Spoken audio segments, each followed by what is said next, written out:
আজকে আমি বানাবো নারকেল দিয়ে আর চিংড়ি দিয়ে মোচা বাটা। তো প্রথমেই আমি মোচাটা দেখো সিদ্ধ করে নিয়েছি ভালো করে, আর সিদ্ধ করে হাফ বাটা করে নিয়েছি শিলে।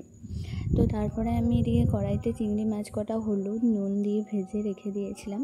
তারপরে এখানে কড়াইতে দেখো আমি একটু পেঁয়াজ দিয়ে দিয়েছি।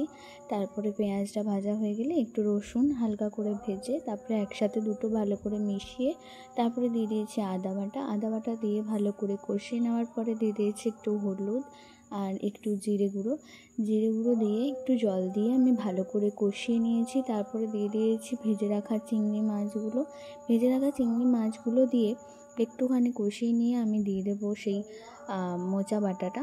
আর মোচাটা দেখো আমি কিভাবে বেটে রেখেছি, হাফ করে বেটেছি, খুব একটা পেস্ট হবে না। আর মিক্সিতেও তোমরা করতে পারো এটা, বাট তোমরা এইভাবেই দরদরা পেস্ট করো, এটা খুব পেস্ট করে দিও না।